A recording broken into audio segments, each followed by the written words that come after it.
जय सिया राम दोस्तों। हमारे YouTube चैनल स्पिरिचुअल दादी में आपका एक बार फिर हार्दिक अभिनंदन है। हम जानते हैं कि आप सभी लोग ठीक होंगे, स्वस्थ होंगे। भगवान राम की कृपा आप सभी पे बनी रहे, मैं यही भगवान से प्रार्थना करती हूँ। दोस्तों, आगे आने वाले वीडियो में मैं आध्यात्मिक कहानियों के द्वारा जीवन को कैसे अच्छे ढंग से जिया जाए उस पे कुछ प्रकाश डालूंगी कहानियों के माध्यम से, और साथ में रामचरितमानस का बालकांड को भी आगे बढ़ाती रहूंगी। तुलसीदास जी द्वारा रचित रामचरितमानस महाकाव्य में तुलसीदास जी ने जब अपनी लेखनी उठाई और चौपाई लिखना शुरू किया तो उन्होंने पहली चौपाई गुरु वंदना से की, क्योंकि गुरु सर्वश्रेष्ठ हैं। गुरु के बिना हम कुछ कर नहीं सकते हैं। तो तुलसीदास जी ने पहली चौपाई गुरु वंदना से की, जो मैं 2-4 चौपाई आपके सामने प्रस्तुत करना चाहूँगी। जय सिया राम। बंदौ गुरु पद पदुम परागा, बंदौ गुरु पद पदुम परागा, सुरुचि सुबास सुरुचि सुबास, सरस अनुरागा, सुरुचि सुबास सरस अनुरागा, अमीय मूरी में चूरन चारू, अमीय मूरी में चूरन चारू, समन सकल भव रुज परिवारू, समन सकल भव रुज परिवारू। इस चौपाई में सर्वप्रथम तुलसीदास जी ने अपने गुरु की वंदना की है कि हे गुरु जी, मैं आपकी वंदना करता हूँ, आगे लेखनी चलाने के लिए हमको आशीर्वाद दीजिए। दूसरी चौपाई उन्होंने लिखी, सुकृति संभूतन विमल विभूति, सुकृति संभूतन विमल विभूति, मंजूल मंगल मंजूल मंगल, मोद प्रसूति, मंजूल मंगल मोद प्रसूति, जनमन मंजू मुकुर मलहरणी, जनमन मंजू मुकुर मलहरणी, किए तिलक गुण किए तिलक गुण, मन बस करनी, किए तिलक गुण गण बस करनी, श्री गुरु पद नख श्री गुरु पद नख, मणिगण ज्योति, सुमिरत दिव्य सुमिरत दिव्य, दृष्ट ही होती, दलन मोहतम दलन मोहतम, सोस प्रकाशु, दलन मोहतम सोस प्रकाशु, बड़े भाग उर आवहि जासु, बड़े भाग उर आवहि जासु। आगे की चौपाई है, उघरहि विमल उघरहि विमल, विलोचन ही के, मिटहि दोष दुख मिटहि दोष दुख, भव रजनी के सूझहि राम सूझहि राम चरित मनि मानिक गुपुत प्रगट जह जो जेहि खानिक गुपुत प्रकट जह जो जेहि खानिक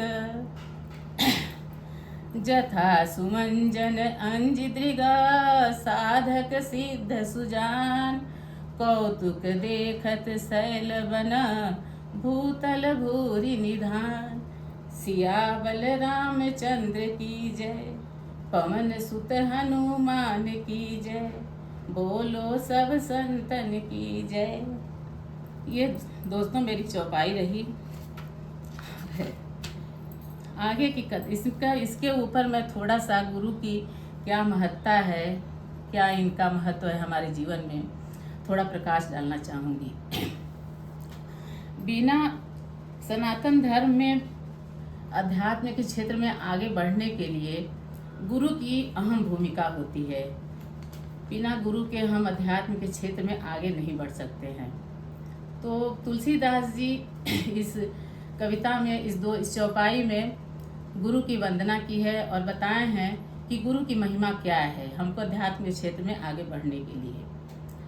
तो अब समझिए, सबसे पहले मैं एक छोटा सा उदाहरण आपको देना चाहूँगी कि अध्यात्म के क्षेत्र में आगे बढ़ने के लिए गुरु की कितनी महत्ता है। जैसे कि आप मान लीजिए कि आपको अपने देश से बाहर जाना है कहीं, आपके पास कितना भी धन है, पैसा है, रुपया है, लेकिन अपना देश छोड़ करके आप विदेश नहीं जा सकते हैं। उसके लिए आपको पासपोर्ट की ज़रूरत पड़ती है। वहाँ रहना है तो आपको वीज़ा की आवश्यकता पड़ेगी। तो गवर्नमेंट ने, सरकार ने कुछ नियम बनाए हैं, तो आपको पासपोर्ट बनवाना पड़ेगा, वीज़ा बनवाना पड़ेगा, तो आप जाएंगे। कितना हो भी धन संपत्ति, पैसा, रुपया आपके पास हो, आप नहीं जा सकते हो। उसी प्रकार से इस धर्म के क्षेत्र में आगे बढ़ने के लिए, हमको अध्यात्म के क्षेत्र में आगे बढ़ने के लिए, भगवान से मिलने के लिए, भगवान के समझिए भगवान के घर जाने के लिए हमको गुरु की आवश्यकता पड़ती है। आपको संसारिक रूपी कितना हो धन आपके पास हो, आप धर्म रूपी आपके पास धन हो, आप चारों धाम की यात्रा किए हों, आप बहुत पूजा पाठ करते हों, आप बहुत प्रवचन सुनते हों, लेकिन बिना गुरु के आप भगवान के धाम, भगवान के घर नहीं पहुंच सकते। भगवान के धाम नहीं कहेंगे, भगवान के घर नहीं पहुंच सकते। भगवान के घर से अर्थ है कि अध्यात्म के क्षेत्र में आगे नहीं बढ़ पाएंगे, भगवत प्राप्ति नहीं कर पाएंगे। तो इसलिए गुरु की बहुत हमारे यहाँ आवश्यकता होती है। चाहे जितना भी आप धर्म करके धर्म रूपी धन अपने पास इकट्ठा किए हों, लेकिन आप नहीं जा पाएंगे। जैसे कि आप विदेश जाने के लिए कितना हो धन, पैसा, रुपया हो, जब तक आपके पास पासपोर्ट वीज़ा नहीं रहेगा तब तक आप नहीं जा पाओगे। तो हमारे सनातन धर्म में गुरु की बहुत महत्ता है।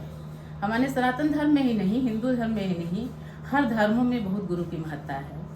आप सिख धर्म ले लीजिए, जैन धर्म ले लीजिए, ईसाई धर्म ले लीजिए, सब धर्मों में। यहाँ तक कि हमारे सिख धर्म में तो गुरु की इतनी महत्ता है कि वो लोग वाहे गुरु वाहे गुरु वाहे गुरु ही कहते हैं। वो गुरुद्वारा जाते हैं। जैसे हम लोग भगवान के दर्शन के लिए मंदिर जाते हैं, तो वो लोग गुरुद्वारा ही जाते हैं। और गुरुद्वारा का उनके यहाँ अर्थ कहते हैं लोग, अर्थ ये होता है कि गुरु का द्वार, उसी को गुरुद्वारा कहते हैं। कि जब तक गुरु के द्वार से हो के हम नहीं गुजरेंगे तब तक हमको भगवत प्राप्ति नहीं होगी, भगवान से हम नहीं मिलेंगे। तो सोचिए कि उन लोग तो सर्वे सर्वा गुरु को ही सब कुछ मानते हैं। वो देखिए, हम लोग भगवान भगवान का जाप करते हैं, वो लोग गुरु गुरु का जाप करते हैं, वाहे गुरु वाहे गुरु वाहे गुरु करते रहते हैं। यहाँ तक कि राजा दशरथ थे, वो भी बिना गुरु के पास गए राम को नहीं पा सके। राम को पाने के लिए उनको भी गुरु के पास जाना पड़ा। राम जब नहीं उनके यहाँ अवतार लिए थे, तो वो गुरु जब उनका देखे कि अब मैं अधेड़ अवस्था हो गई है, अब मुझे इतना बड़ा राज्य है, इसको शासन चलाने के लिए हमको पुत्र की आवश्यकता है, तो वो गुरु के पास गए अपने। तो गुरु का सहारा उन्होंने भी लिया और गुरु के आशीर्वाद से उनको उनके घर राम का प्राकट्य हुआ। इसी प्रकार तुलसीदास जी कहते हैं कि दीन दुखियों के मन, दीन दुखियों से यहाँ मतलब है कि दीन दुखियों का मन मलिन रहता है, दिन दुखी, मतलब हम ही लोग सांसारिक लोग, साधारण लोग, कि मन जो होता है मलिन होता है, मन गंदा होता है। मन गंदा का यहाँ मतलब है कि मन में कूड़ा कचरा है। कूड़ा कचरा का मतलब कि सांसारिक चीज़ों का कूड़ा कचरा है हमारे मन के अंदर भरा हुआ। अब वो कूड़ा कचरा कैसे साफ होगा? कूड़ा कचरा का यहाँ अर्थ है कि सांसारिक चीज़, मोह माया, रुपया पैसा, धन दौलत, इसमें आदमी फंसा हुआ है। अब इस कचरे को साफ करना है तो हमको गुरु की आवश्यकता है, और गुरु जब तक नहीं मिलेंगे, सच्चा गुरु नहीं मिलेंगे, तब तक हम इस कचरे को साफ नहीं कर पाएंगे। तो उसके लिए हमको गुरु चाहिए जो कि इस मन रूपी दर्पण को साफ कर सके। मन का बर्तन जो हमारा अंदर का है वो साफ हो। जब मन का बर्तन साफ होगा तभी हमको यहाँ आके भगवान बैठेंगे, नहीं तो नहीं बैठेंगे। गंदा रहेगा तब तक भगवान नहीं आएंगे। तो गुरु के माध्यम से हमको अपना मन साफ करना है। तो अब एक है दोहा है एक कि श्री गुरु चरण सरोज रज, निजमन मुकुर सुधार। श्री गुरु के चरण के रज से ही हम अपने मन का जो मैल है वो साफ कर सकते हैं। अब हमको ये है कि अब हमको गुरु चाहिए कैसा? सभी गुरु तो साफ नहीं कर पाएंगे। तो गुरु अब हमको ऐसा चाहिए कि जो हमारा मन का मैल साफ करे, जो कि प्रकांड पंडित हो, वेद शास्त्र का ज्ञाता हो, भगवत प्राप्त हो, ऐसा गुरु हमको खोजना चाहिए। एक हमारे यहाँ कहावत कही जाती है कि गुरु ढूंढो जान के और पानी पियो छान के। गुरु हमको ऐसा, मतलब उनको पूरा बढ़िया से जान परख करके हमको गुरु को अपना स्वीकार करना चाहिए, गुरु के शरण में जाना चाहिए, और पानी हमेशा छान के पीना चाहिए।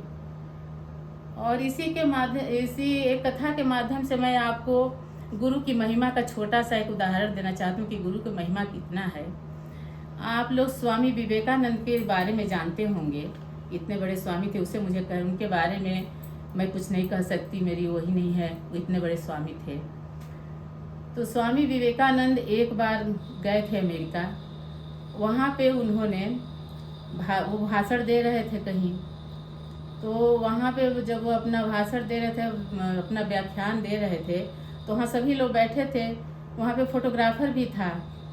तो फोटोग्राफर उनका फ़ोटो ले रहा था। तो वो जब सामने देख रहा था तो देख रहा था कि स्वामी विवेकानंद जी ही खड़े हैं, और अपने कैमरे में देख रहा था तो देख रहा था कि एक बूढ़े व्यक्ति जो हैं उनके सिर के ऊपर झुके हुए हैं, उनके दोनों हाथ उनके सिर पे हैं, पकी लंबी दाढ़ी है, बाल पके हुए हैं। वो बड़ा आश्चर्यचकित हुआ कि अरे ये बाहर देख रहे हैं तो ये हमको अकेले दिखाई दे रहा है, कैमरा में देख रहे हैं तो इनके पीछे कोई खड़ा है। अब जब उनका व्याख्यान खत्म हुआ तो जब वो मंच से नीचे उतरे तो वो जो फोटोग्राफर था वो दौड़ के उनके पास गया और कहा, स्वामी जी एक चीज़ मैं पूछना चाहता हूँ आपसे। आप तो मंच पे अकेले खड़े थे। तो कहे कि हाँ, लेकिन मेरे कैमरे में एक फ़ोटो और आ रही थी जो आपके पीछे खड़ी थी परछाई के रूप में। वो बूढ़े थे, लंबी दाढ़ी थी, बाल पका हुआ था, आपके सिर पे हाथ रखे थे। तो विवेकानंद जी मुस्कुराए, कहे कि अरे वो तो मेरे गुरु थे, बिना गुरु का मैं क्या कर सकता हूँ? मेरी क्या औकात है कि मैं यहाँ कुछ व्याख्यान दे सकूँ? बिना गुरु के आशीर्वाद के कुछ नहीं होता है। वो गुरु जी का मेरे साथ वो आशीर्वाद था। ये है गुरु की महिमा। और फिर इसी के साथ जय सिया राम। आगे की वीडियो में फिर मिलूँगी। मेरे चैनल को सब्सक्राइब करते रहिए, कमेंट बॉक्स में जो भी हो कमेंट करते रहिए। जय सिया राम।